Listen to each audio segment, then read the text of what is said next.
যুদ্ধবন্ধে রাশিয়ার সঙ্গে যে কোনো চুক্তির আগে যুক্তরাষ্ট্রের প্রেসিডেন্ট ডোনাল্ড ট্রাম্পকে ইউক্রেন সফরের আহ্বান জানিয়েছেন দেশটির প্রেসিডেন্ট ভলোদিমির জেলেনস্কি।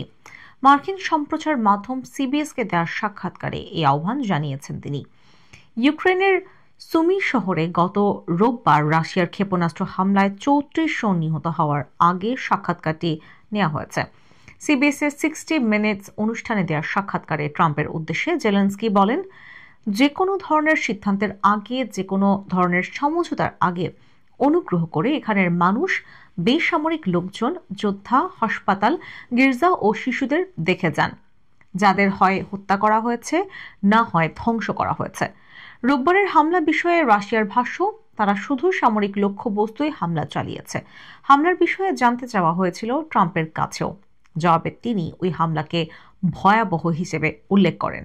তবে মার্কিন প্রেসিডেন্ট এও বলেছেন, তাকে জানানো হয়েছে রাশিয়া একটি ভুল করেছে, যদিও নিজের এই বক্তব্য নিয়ে খোলাসা করে কিছু বলেননি তিনি। ইউক্রেন যুদ্ধ থামাতে হোয়াইট হাউসে ফেরার আগে থেকেই সোচ্চার ছিলেন ট্রাম্প।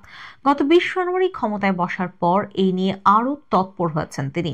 যুদ্ধ থামানোর জন্য ইউক্রেনে বিশেষ দূত হিসেবে অবসরপ্রাপ্ত লেফটেন্যান্ট জেনারেল কেইথ কেলকে নিয়োগ দিয়েছেন। সুমি শহরে রাশিয়ার হামলার পর কেলক বলেছেন, ওই হামলা শিষ্টাচারের যে কোনো সীমা অতিক্রম করেছে। এদিকে সুমিতে হামলার পর সোমবার সকালে লুক্সেমবার্গে বৈঠকের কথা ছিল ইউরোপীয় ইউনিয়নের পররাষ্ট্রমন্ত্রীদের।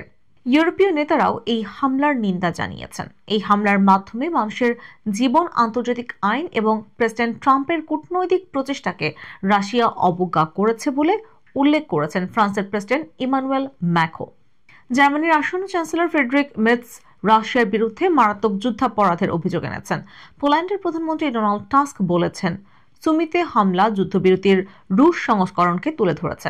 আর ইউরোপীয় ইউনিয়নের শীর্ষ কূটনৈতিক কাজা কালাস বলেছেন, এই হামলা রাশিয়ার উপর সর্বোচ্চ চাপ প্রয়োগের জন্য ইউক্রেনকে সমর্থন দেওয়ার গুরুত্ব তুলে ধরেছে।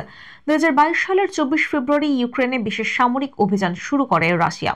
এরপর থেকে 3 বছরের বেশি সময় ধরে চলা যুদ্ধে রাশিয়া ও ইউক্রেন দুই পক্ষই লাখো মানুষের মৃত্যু হয়েছে বলে ধারণা করা হয়।